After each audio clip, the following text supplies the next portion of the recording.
Hello, guys. Welcome to the book reading of Twilight, the number one New York Times bestseller by Stephanie Meyer. Tonight, I will join you as you acquire a good night's sleep after a long, hard day. Let's together shut down our brains and immerse ourselves into the wonderful world of Twilight. Don't forget to put away distractions, silence your phones, and dim the lights as you start to get cozy, feeling every part of your body relax as I read to you.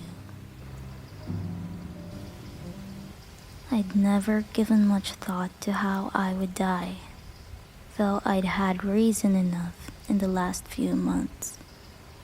But even if I had, I would not have imagined it like this. I stared without breathing across the long room, into the dark eyes of the hunter, and he looked pleasantly back at me. Surely it was a good way to die, in the place of someone else, someone I loved. Noble, even. That ought to count for something. I knew that if I'd never gone to Forks, I wouldn't be facing death now. But, terrified as I was, I couldn't bring myself to regret the decision. When life offers you a dream so far beyond any of your expectations, it's not reasonable to grieve when it comes to an end. The hunter smiled in a friendly way as he sauntered forward to kill me. Chapter 1. First Sight. My mother drove me to the airport with the windows rolled down. It was 75 degrees in Phoenix. The sky a perfect cloudless blue. I was wearing my favorite shirt, sleeveless, white eyelet lace. I was wearing it as a farewell gesture. My carry-on item was a parka. In the Olympic Peninsula of Northwest Washington State, a small town named Forks exists under a near-constant cover of clouds. It rains on this inconsequential town more than any other place in the United States of America. It was from this town and its gloomy, omnipresent shade that my mother escaped with me when I was only a few months old. It was in this town that I'd been compelled to spend a month every summer until I was 14. That was the year I finally put my foot down. This past 3 summers, my dad, Charlie, vacationed with me in California for 2 weeks instead. It was to Forks that I now exiled myself, an action that I took with great horror. I detested Forks. I loved Phoenix. I loved the sun and the blistering heat. I loved the vigorous, sprawling city. Bella, my mom said to me, the last of 1,000 times before I got on the plane. You don't have to do this. My mom looks like me, except with short hair and laugh lines. I felt a spasm of panic as I stared at her wide, childlike eyes. How could I leave my loving, erratic, harebrained mother to fend for herself? Of course, she had Phil now. So the bills would probably get paid, there would be food in the refrigerator, gas in her car, and someone to call when she got lost. But still, I want to go. I lied.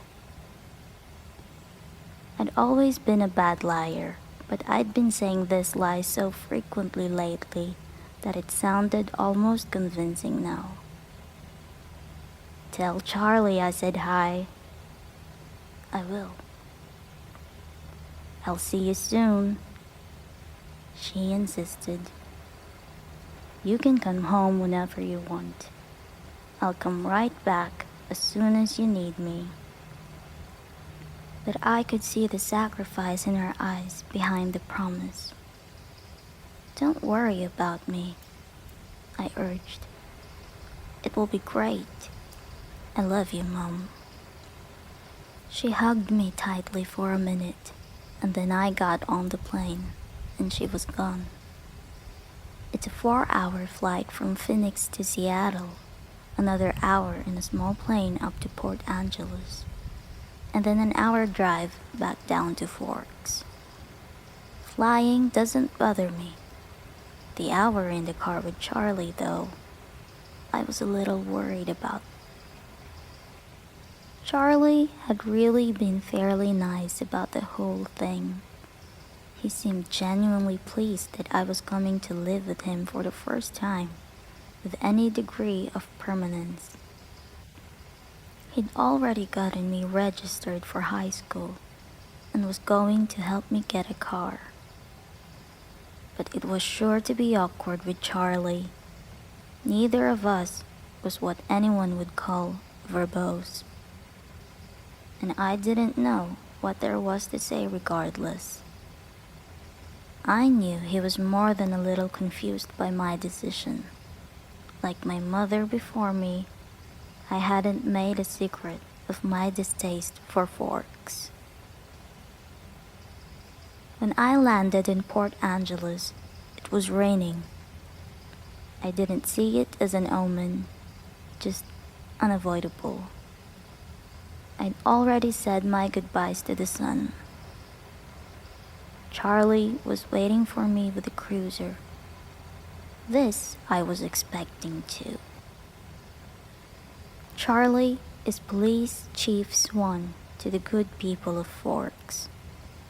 My primary motivation behind buying a car, despite the scarcity of my funds, was that I refused to be driven around town in a car with red and blue lights on top. Nothing slows down traffic like a cop. Charlie gave me an awkward, one-armed hug when I stumbled my way off the plane. "It's good to see you, Bells," he said, smiling as he automatically caught and steadied me. "You haven't changed much. How's Renee?" "Mom's fine. It's good to see you too, Dad." I wasn't allowed to call him Charlie to his face. I had only a few bags. Most of my Arizona clothes were too permeable for Washington. My mom and I had pooled our resources to supplement my winter wardrobe, but it was still scanty. It all fit easily into the trunk of the cruiser. "I found a good car for you, really cheap," he announced when we were strapped in. "What kind of car?" I was suspicious of the way he said, "good car for you," as opposed to just good car. "Well, it's a truck actually, a Chevy." "Where did you find it?" "Do you remember Billy Black down at La Push?" La Push is the tiny Indian reservation on the coast. "No." "He used to go fishing with us during the summer," Charlie prompted. That would explain why I didn't remember him. I do a good job of blocking painful, unnecessary things from my memory. "He's in a wheelchair now," Charlie continued when I didn't respond. So he can't drive anymore, and he offered to sell me his truck for cheap. What year is it? I could see from his change of expression that this was the question he was hoping I wouldn't ask. Well, Billy's done a lot of work on the engine. It's only a few years old, really. I hoped he didn't think so little of me as to believe I would give up that easily. When did he buy it? He bought it in 1984, I think. Did he buy it new? Well, no. I think it was new in the early 60s, or late 50s at the earliest, he admitted sheepishly. Dad, I don't really know anything about cars. I wouldn't be able to fix it if anything went wrong, and I couldn't afford a mechanic. Really, Bella, the thing runs great. They don't build them like that anymore. The thing, I thought to myself. It had possibilities as a nickname at the very least. Well, how cheap is cheap? After all, that was the part I couldn't compromise on. Well, honey, I kind of already bought it for you as a homecoming gift. Charlie peeked sideways at me with a hopeful expression. Wow, free. You didn't need to do that, Dad. I was going to buy myself a car. I don't mind. I want you to be happy here. He was looking ahead at the road when he said this. Charlie wasn't comfortable with expressing his emotions out loud. I inherited that from him. So I was looking straight ahead as I responded. That's really nice, Dad. Thanks. I really appreciate it. No need to add that my being happy in Forks is an impossibility. He didn't need to suffer along with me, and I never looked a free truck in the mouth or engine. Well now, you're welcome, he mumbled, embarrassed by my thanks. We exchanged a few more comments on the weather, which was wet, and that was pretty much it for conversation. We stared out the windows in silence. It was beautiful, of course. I couldn't deny that. Everything was green. The trees, their trunks covered with moss, their branches hanging with a canopy of it, the ground covered with ferns. Even the air filtered down greenly through the leaves. It was too green, an alien planet. Eventually, we made it to Charlie's. He still lived in the small two-bedroom house that he'd bought with my mother in the early days of their marriage. Those were the only kind of days their marriage had, the early ones. There, parked on the street in front of the house that never changed, was my new to me, truck.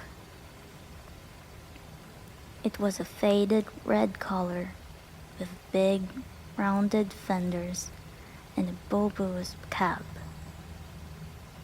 To my intense surprise, I loved it.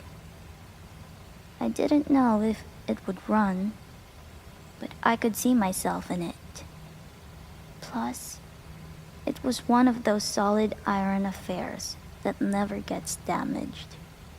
The kind you see at the scene of an accident, paint unscathed, surrounded by the pieces of the foreign car it had destroyed.